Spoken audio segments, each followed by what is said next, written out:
Boa noite, igreja amada. Graça e paz da parte de Jesus. Nessa quarta-feira, onde os flamenguistas estão contando os minutos e a torcida arco-íris também para poder secar, né? Tô vendo um tricolor ali já sorrindo, tá feliz da vida, né, tricolor? Amém, amém, gente. Bom, que alegria estar aqui novamente para compartilhar com vocês desse estudo. Nosso querido Romão tem pregado às quartas-feiras aqui e a gente tem conversado com ele precisa de um tempo de descanso, receber também, porque tem falado, tem pregado bastante e vocês vão ver aí também outras pessoas aqui compartilhando, né, mestre? Para que ele possa ter esse tempo aí de descanso também, de restauração da parte de Deus. E nós estamos caminhando num estudo do livro de Atos, Atos dos Apóstolos, que a gente começou, se não me engano, em julho, na primeira quarta-feira de julho, talvez ali a segunda, não me recordo direito, mas certamente foi em julho. E desde então o Romão veio trazendo para a igreja, compartilhando com vocês, tanto todo o ocorrido no capítulo 1 de Atos, por exemplo, a promessa de Deus, né, sobre o derramamento do Espírito Santo, a ascensão do Senhor, a escolha, né, do discípulo que iria substituir Judas. Depois ele avançou para o capítulo 2 de Atos, onde de fato ali a gente vê o derramamento do Espírito. Logo depois aparece também a pregação do apóstolo Pedro, onde muitas pessoas se convertem ao Evangelho de Cristo. Também apresentou ali a comunidade dos discípulos, a igreja que adorava ao Senhor, a igreja que testemunhava aos gentios. E na semana passada ele encerra o capítulo 2 falando dessa igreja que caminhava no Espírito. E hoje nós chegamos para compartilhar com vocês o capítulo 3 de Atos e o iniciozinho ali do capítulo 4 do livro de Atos. Nós vamos nessa noite nos debruçar, aprender e identificar aqui nesse capítulo 3 a principal temática que traz para a igreja de Atos e que dialoga com a gente nesse tempo, porque nós estamos diante de um livro histórico que relata a história da igreja dita primitiva, mas nós estamos em 2025. E nós precisamos, ao abrir as Escrituras, ao não somente nos alimentarmos das informações, do conhecimento, mas também fazer a seguinte pergunta: o que isso tem a ver comigo em 2025? O que a leitura do capítulo 3 de Atos fala ao meu coração? Quais as respostas que essa passagem tem para a minha vida? Nós não podemos somente sentar e ter aqui um tempo de leitura e de aquisição de informação e de conhecimento. Não. Essa palavra ministrada deve entrar em nós e promover em nós, produzir em nós mudança, transformação, respostas para esse tempo.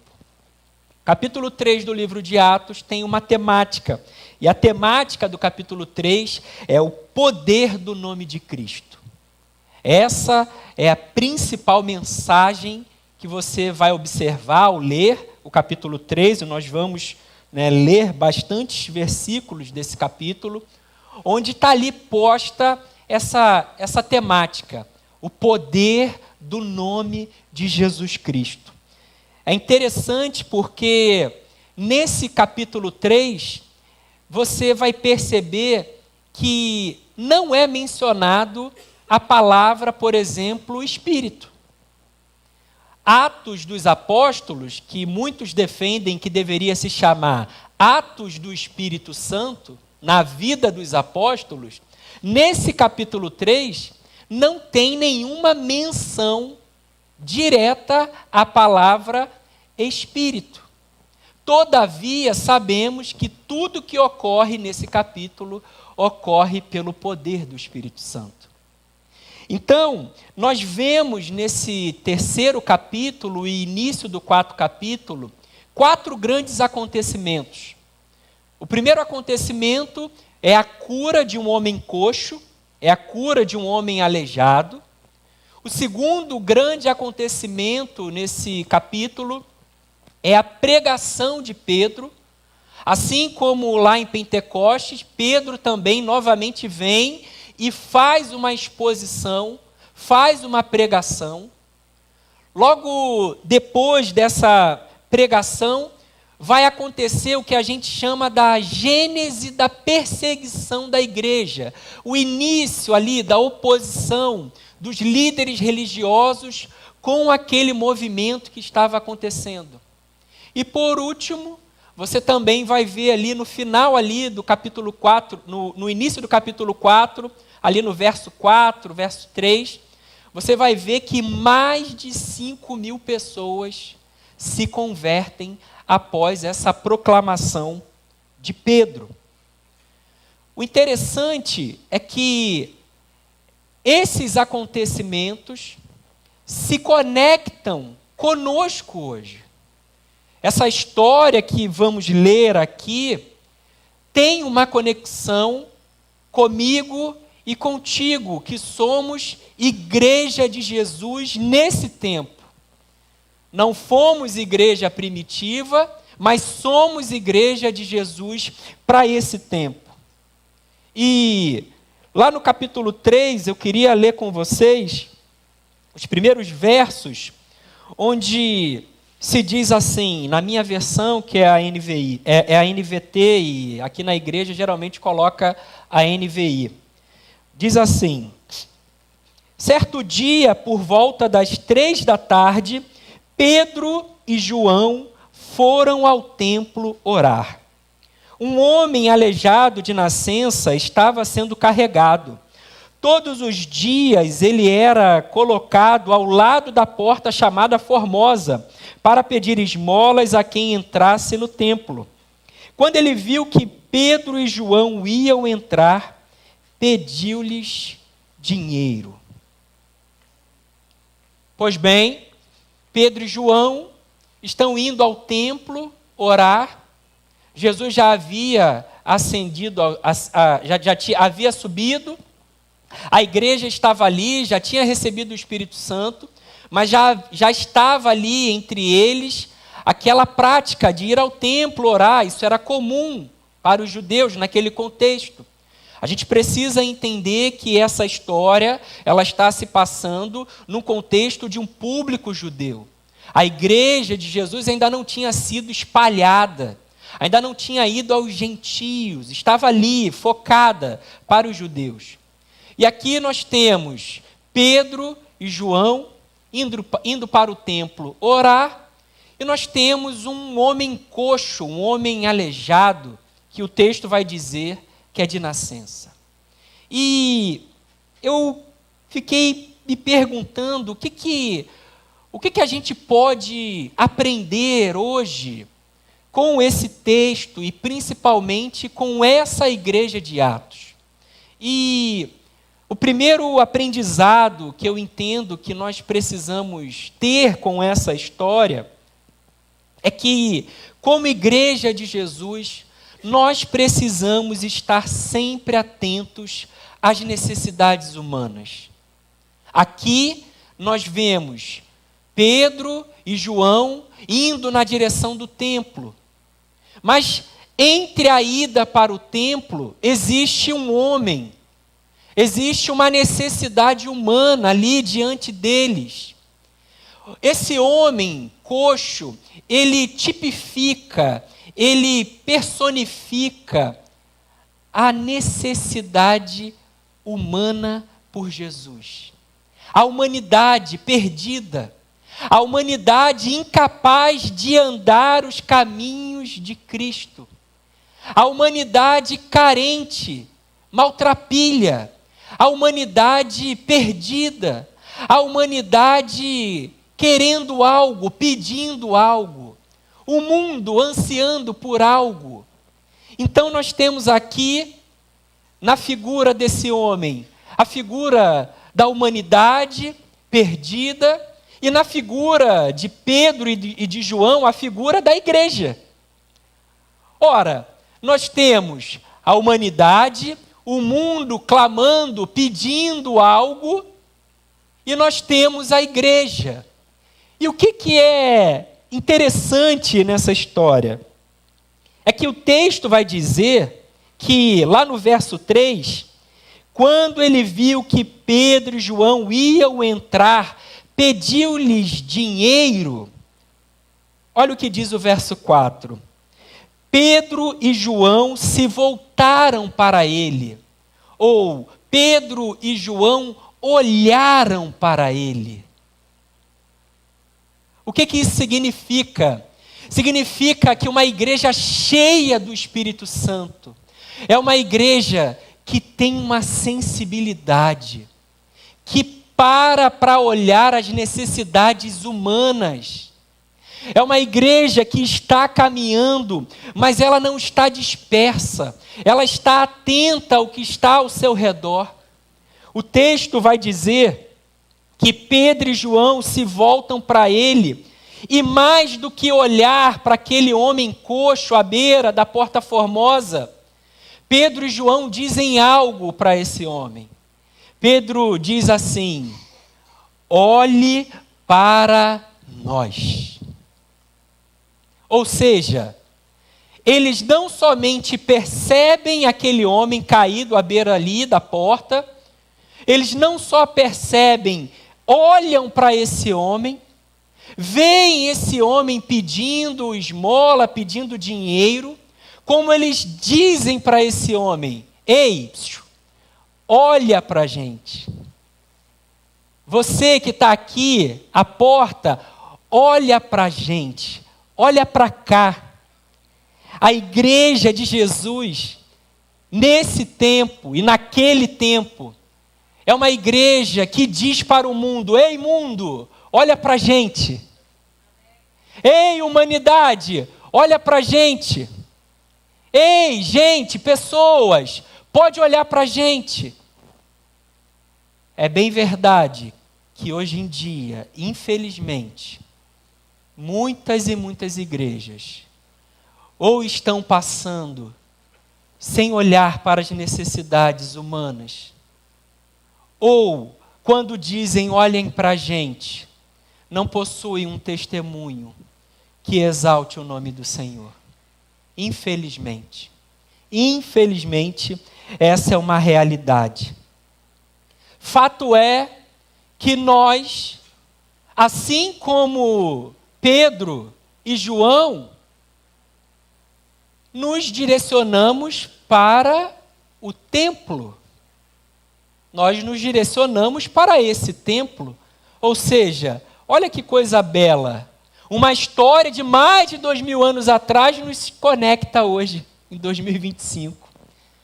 E é bem possível que eu e você estejamos vindo para o templo e talvez não estejamos parando para olhar para aqueles que Deus colocou no nosso caminho.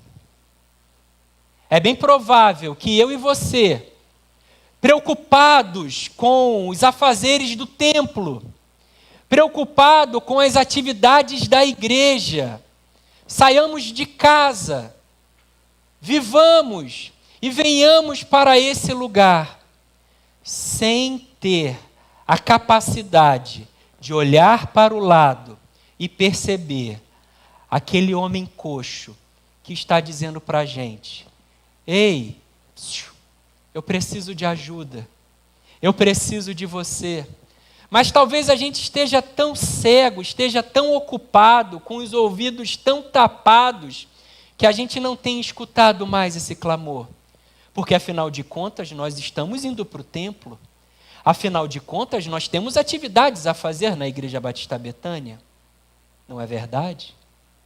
Ou seja, precisamos parar para olhar as necessidades humanas que estão ao nosso redor. Precisamos recuperar essa sensibilidade do espírito para perceber essas necessidades. Necessidade física, necessidade espiritual, necessidade biológica, necessidade social. Por muitas vezes a igreja de Cristo só se preocupava com uma coisa, e vocês certamente sabem. Nosso propósito é salvar almas. Quantas almas você já ganhou para Jesus? Almas, almas e almas e almas. Mas ao nosso redor tem gente passando fome. Mas ao nosso redor tem gente sofrendo racismo. Mas ao nosso redor tem gente sendo discriminada por capacitismo. Mas ao nosso redor tem gente que não tem onde morar. Mas ao nosso redor tem gente com depressão. Mas ao nosso redor tem gente que não consegue se relacionar. Ou seja, um evangelho, por muito tempo, ficou confinado a apenas uma proclamação, a uma apresentação verbal de Jesus, onde essa apresentação verbal não penetrava na vida da pessoa. Se eu chegasse para alguém, se a igreja chega para alguém e diz: você quer aceitar Jesus? Então eu vou orar por você. E a gente ora, e a pessoa aceita Jesus, e a gente vai embora. E a gente anota no nosso caderninho: uma alma, ganhei uma alma para Cristo. Mas não é isso que essa igreja nos ensina. Essa igreja aqui nos ensina que precisamos ter sensibilidade. Precisamos estar atentos às necessidades humanas. Em 1974, aconteceu o Congresso Internacional de Evangelização, liderado pelo ilustríssimo Billy Graham. É muito provável que você já tenha escutado falar sobre Billy Graham. E o Billy Graham reuniu mais de 2.500 líderes em Lausanne, com mais de 150 países ali distribuídos. E ali eles fizeram um chamado Pacto de Lausanne. E nesse Pacto de Lausanne foi um marco. No ano passado fez 50 anos desse primeiro encontro. Foi um marco porque eles cunharam uma expressão que dá conta dessa compreensão do Evangelho. E essa expressão diz: o Evangelho todo para todos os homens, para o homem todo. O Evangelho todo para todos os homens. Ou seja, é o Evangelho na sua integralidade. Para o homem todo, esse homem que carece de necessidades humanas. Para todos os homens, para toda a humanidade, ninguém fica de fora. Não são almas, é ser humano, como diz o Zeca Pagodinho. Não é ganhar almas para Jesus, é apresentar ao outro Jesus, um Jesus humano, um Deus que se fez carne. Porque é bem interessante a gente notar que lá em Mateus, no capítulo 25, do verso 31 a 46, mais ou menos, a gente vai ver Jesus adotando um critério. Jesus adota um critério para estabelecer aqueles que estariam à esquerda e à direita dele, aqueles que seriam as ovelhas e os bodes. Agora, Nilson, me tira uma dúvida. Você já reparou que lá no capítulo 25, os critérios que Jesus utiliza são critérios de necessidades humanas. Já reparou? Tive fome, é uma necessidade humana? Tive é uma necessidade humana? Fui estrangeiro, ou seja, moradia, é uma necessidade humana? Estava nu, é uma necessidade humana se vestir? Estava doente, é uma necessidade humana? Estive preso, é uma necessidade humana lá, alguém visitar? Já repararam que Jesus não utiliza o critério, como a gente diz, espiritual? Não é o língua estranha, não é oração, não é jejum, não é nada além da nossa humanidade. Ou seja, essa igreja que hoje representa esse Jesus deve ser uma igreja absurdamente humana. Deve ser uma igreja que olha para as necessidades humanas que batem à sua porta. E eu me alegro demais por fazer parte desta comunidade que entendeu isso e encarna isso. Não por acaso temos o Instituto Casa Viva. O que é o Instituto Casa Viva?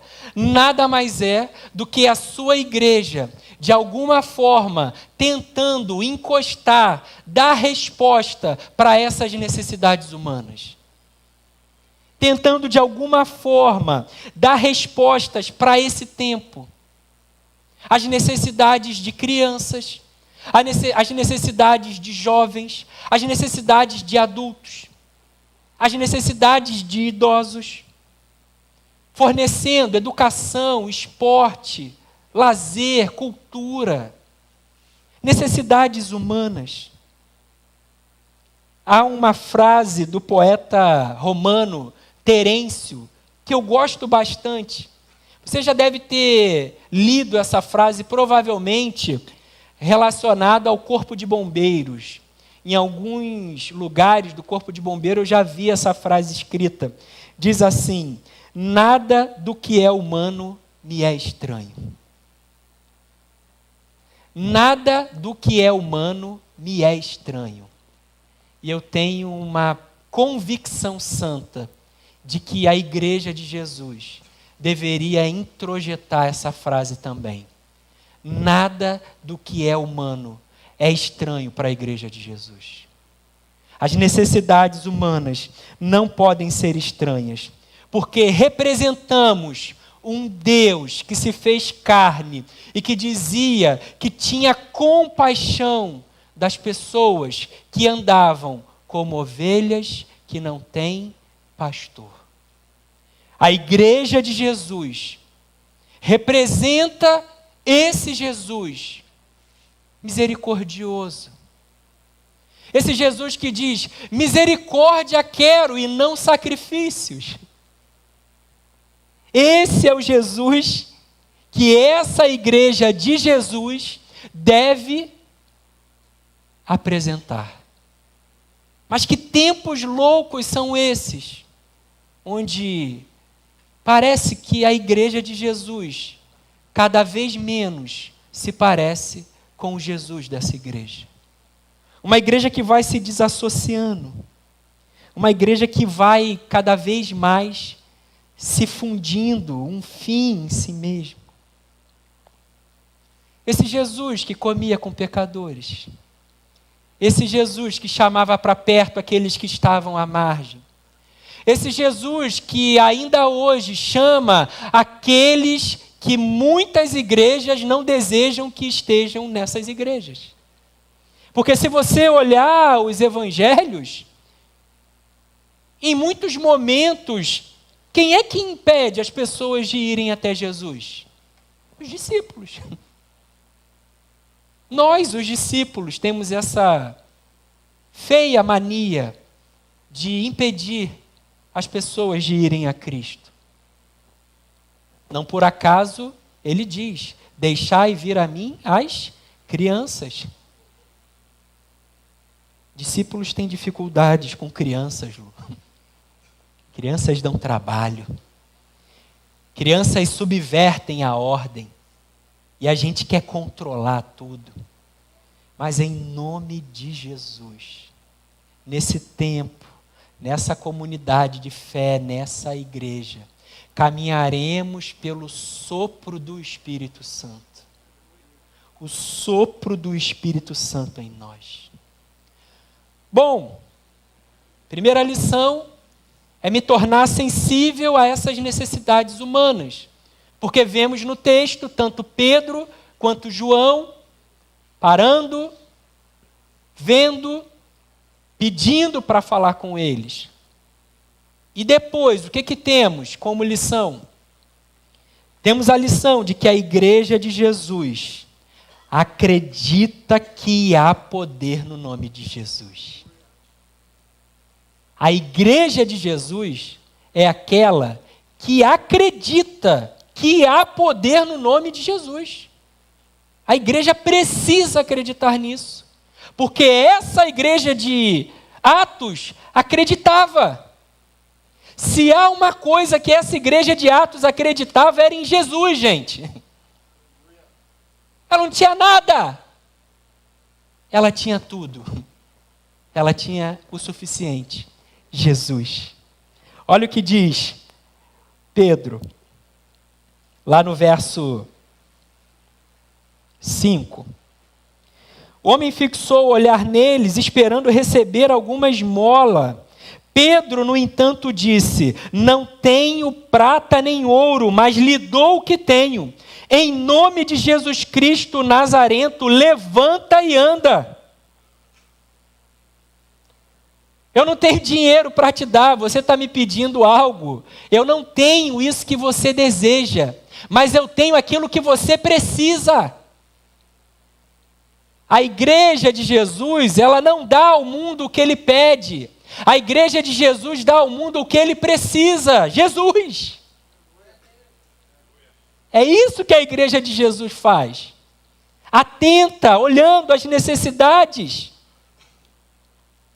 Pedro oferece só aquilo que a igreja pode oferecer. Jesus. Nenhuma outra instância na terra pode oferecer a Jesus senão a igreja de Jesus. Essa igreja acredita nisso. Quando a igreja vive essa verdade, quando a igreja acredita no poder do nome de Jesus, maravilhas acontecem. O sobrenatural acontece, naturalmente acontece. Não é a igreja, não é a Bíblia, não é o pastor, não é a teologia, não é o dogma, não é o modelo ministerial, não é o carisma, é Jesus. É Ele que faz. É sempre Ele que faz. Ele é suficiente. Repita comigo: Jesus é suficiente. Está resolvido. Não precisa acrescentar mais nada. O mundo não precisa dos nossos recursos como igreja. O mundo não precisa. O mundo não precisa das nossas habilidades. O mundo precisa do poder transformador que há no nome de Jesus.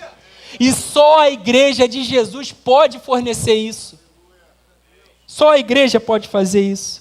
O que muda vidas não são as nossas habilidades, é o poder no nome de Jesus. A gente precisa depender menos das nossas soluções e mais do poder do nome de Jesus.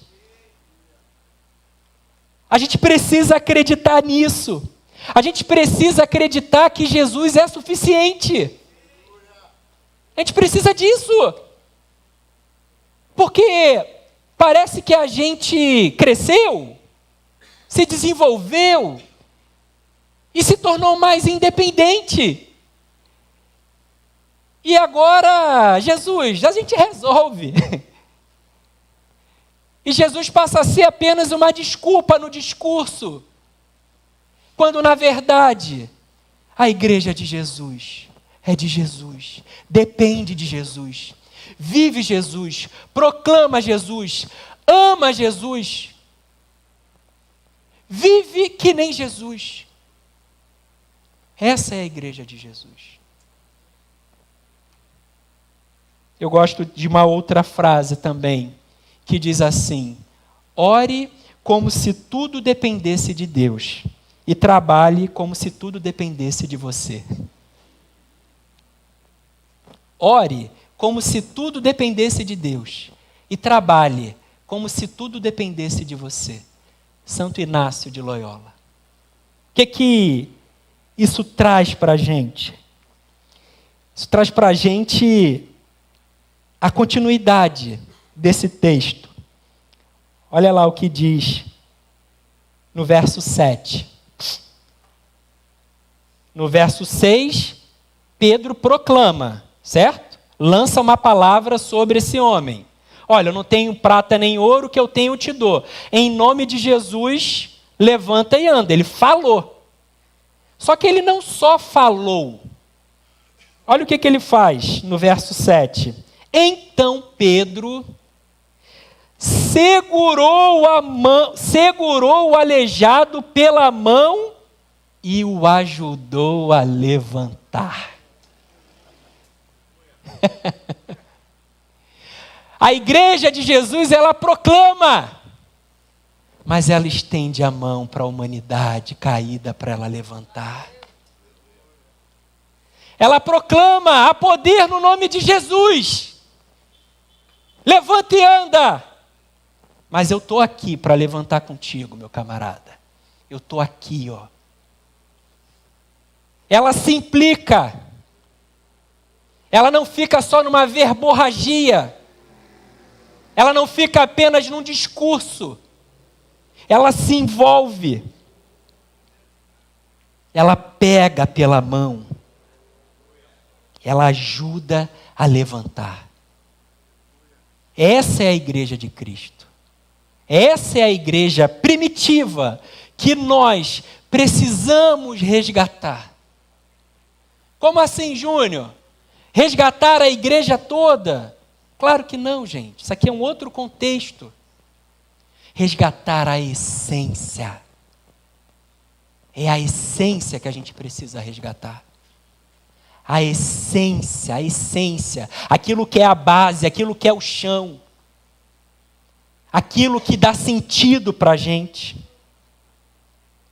Então a gente aprende que essa igreja primitiva ensina a gente a olhar para as necessidades ao nosso redor. Essa igreja primitiva ensina para a gente a acreditar no poder que há no nome de Jesus. E a terceira lição, para a gente já acabar, passa rápido, né, mestre? A terceira lição que essa igreja primitiva ensina para a gente hoje é que a igreja de Jesus aponta para Jesus e não para si. A igreja de Jesus aponta para Jesus e não para ela própria. Lá no capítulo 2, Pedro, cheio do Espírito, no Pentecoste, vem e fala para essa igreja. Vem e fala para aqueles homens. Vem e fala para aqueles homens. E ele precisa refutar aquele povo que dizia que eles estavam o quê? Embriagados, bêbados, não é verdade? Só que aqui, Pedro precisa refutar uma outra coisa. Aqui, Pedro refuta a glória que estavam querendo dar a ele e a João. Se lá no capítulo 2 ele refuta aqueles homens que estavam dizendo que o pessoal estava embriagado, ele fala, não tem ninguém bêbado aqui. Aqui no capítulo 3, ele refuta a glória que estavam querendo dar a eles, porque eles fizeram um milagre. Aquele homem era um aleijado de nascença. Eles viram, aqueles que estavam ali viram, ficaram enlouquecidos. O texto vai dizer isso. Diz aqui, no verso 10. Verso 9. Quando o viram caminhar e ouviram louvar a Deus, todos perceberam que era o mesmo mendigo que tantas vezes tinham visto na Porta Formosa e ficaram perplexos. Admirados, correram todos para o pórtico de Salomão, onde o homem permanecia com Pedro e João e não se afastava deles. Quando a igreja é sensível às necessidades humanas, proclama o nome de Jesus com autoridade, acredita nesse poder, o milagre se estabelece, dá a mão para essas pessoas se reerguerem, essas pessoas passam a ficar perto e ser a igreja de Jesus. O texto vai dizer, não se afastava deles. E o texto continua. Pedro, percebendo o que ocorria, dirigiu-se à multidão. Ou seja, Pedro lançou a palavra, ajudou o homem, viu que o milagre estava estabelecido, viu que a multidão estava ali perplexa, maravilhada com tudo aquilo que estava acontecendo. Ele percebendo o que estava acontecendo, ele aí sim se dirige à multidão para poder proclamar. É o que a gente vai ver agora. E aqui abro um parênteses para falar para você que gosta de evangelizar. Seja como Pedro, irmão. Seja como Pedro, irmã. Perceba o que está acontecendo. Tenha sabedoria. Tenha estratégia para você apresentar Jesus. Tem gente que quer falar de Jesus na hora do trabalho, gente. Não é para isso. É para trabalhar. Às vezes você está lá no churrasco de família, a pessoa quer confraternizar, quer comer carne. Mal passado ou bem passado, Alex? Tanto faz. E você está lá querendo empurrar Jesus goela abaixo. Pedro está aqui, Pedro está aqui, percebendo o que estava ocorrendo, ele percebeu, caramba, o milagre aqui aconteceu, a multidão está maravilhada, agora é o momento, agora eu vou lançar a semente. Estratégia, sabedoria, para você poder ganhar o direito de ser ouvido, ganhar o direito de ser ouvida. Mas vamos lá. Voltando para essa igreja que não aponta para si, mas aponta para Cristo, a gente vê Pedro dizendo assim: povo de Israel, por que ficam surpresos com isso? Disse ele. Por que olham para nós como se tivéssemos feito este homem andar por nosso próprio poder ou devoção? Ou seja, primeira coisa que Pedro fala, olha, não é a gente. Isso que aconteceu não foi a gente. Foi através da gente, mas não foi a gente. Aí ele explica.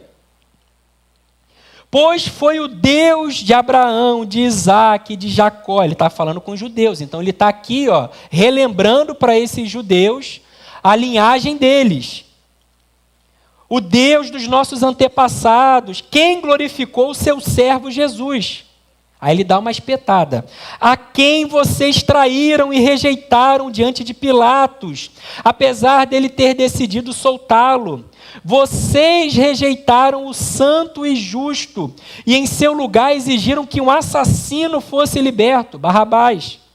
Mataram o autor da vida, mas Deus o ressuscitou dos mortos. E nós somos testemunhas desse fato. Pela fé no nome de Jesus, este homem que vocês veem e conhecem foi curado. A fé no nome de Jesus o curou diante de seus olhos. Ou seja, O milagre se estabelece.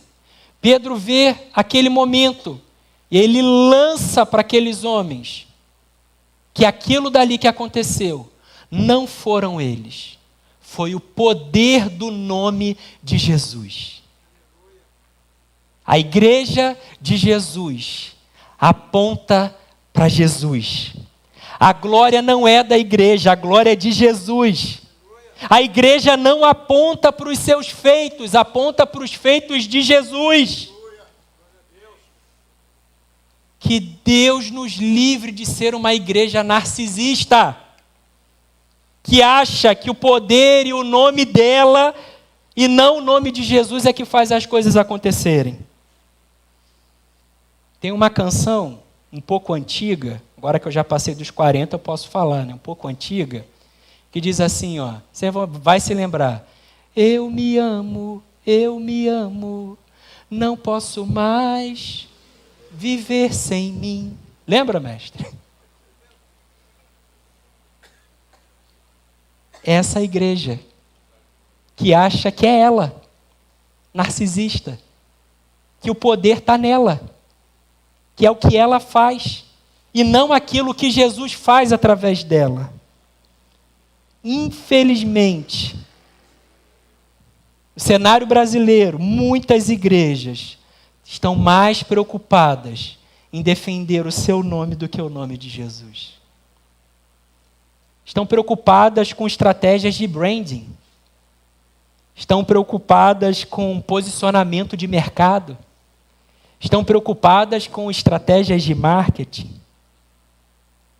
Preocupadas com elas. Gente, não há poder no nome de Betânia. Há poder no nome de Jesus. É o nome de Jesus. Nome que é sobre todo nome. A gente cansa de cantar aqui. Mas a gente não pode se cansar de acreditar nisso. Porque senão isso só fica aqui nos nossos lábios, mas não na nossa prática. Senhor, livra Betânia de Betânia. Livra a gente da gente. E faz da gente um lugar onde o Senhor passa e transforma vidas. Para a glória do teu nome. Porque há poder no nome de Jesus. O dia que a gente acreditar de verdade nisso, a gente vai experimentar coisas maravilhosas na nossa comunidade de fé. O dia que isso sair do discurso para a prática, eu não tenho dúvidas que o Espírito Santo há de nos usar de maneira poderosa para a glória dele, para a expansão do reino que não é nosso, mas que fomos convidados. Meu desejo é que a nossa igreja continue caminhando, olhando para as necessidades humanas que estão aos nossos olhares próximos. O meu desejo é que você faça a seguinte pergunta, que foi a pergunta que eu me fiz: onde é que está o homem coxo que eu não estou vendo? Porque eu estou indo para o templo direto. Quarta, domingo. Eu estou vindo ao templo direto. Mas, Senhor, será que existe alguém com uma necessidade que está gritando e eu estou tão ocupado em fazer as coisas em teu nome que sou incapaz de reconhecer uma necessidade legítima para levar o teu nome? Que o Senhor nos livre dessa insensibilidade que a gente tem percebido nesses dias. Que a nossa igreja seja absurdamente sensível às necessidades humanas. Que tudo que seja humano não nos seja indiferente. Fique de pé, meus amados.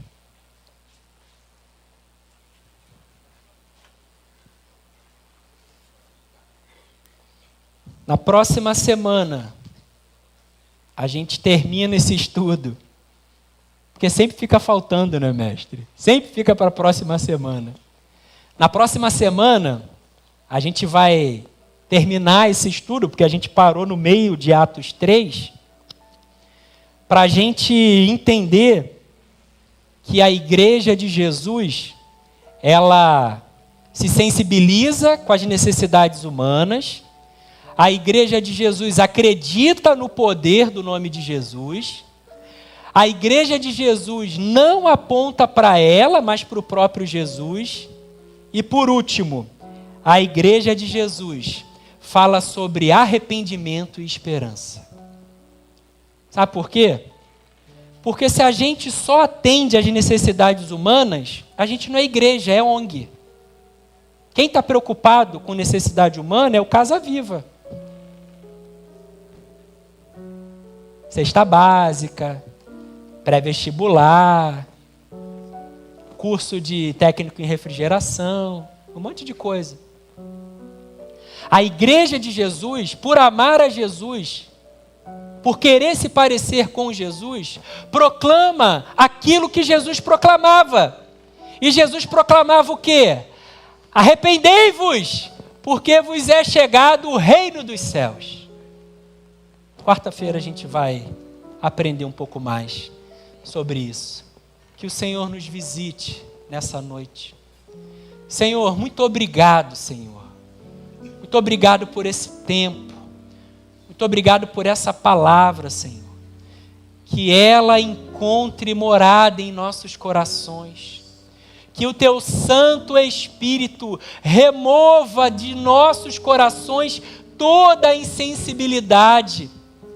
E que a gente, ó Deus, caminhe vindo para a Tua igreja, vindo para o templo. Sim, para Te adorar, para aprender mais de Ti, para ter comunhão, para exercer unidade, para fazer tudo isso, Senhor. Mas que a gente não perca de vista aqueles que estão na porta de Betânia. Aqueles que estão clamando e que por algum motivo a gente possa estar passando direto. Faz de Betânia, Senhor, assim como a Tua igreja primitiva, que parava, que olhava e que com autoridade no nome de Jesus dizia: olha para a gente, olha para cá, nós temos algo a oferecer. E o que temos a oferecer és Tu, Senhor, Salvador, Príncipe da paz, Rei dos reis, Mestre, misericordioso, bondoso, amoroso, resgatador, remidor, médico dos médicos. Senhor, são tantos adjetivos para Te dar, Senhor. E que todos eles estejam não somente nos nossos lábios, mas nas nossas vidas, como Tua igreja, Senhor. Ensina a gente, Pai, que há poder no Teu nome e que a gente possa se apossar dessa autoridade.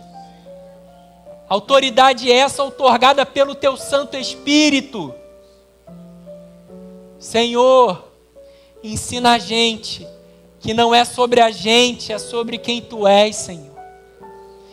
Ensina a gente a não se perder com aquilo que o Senhor faz através de nós, apesar de nós, Senhor.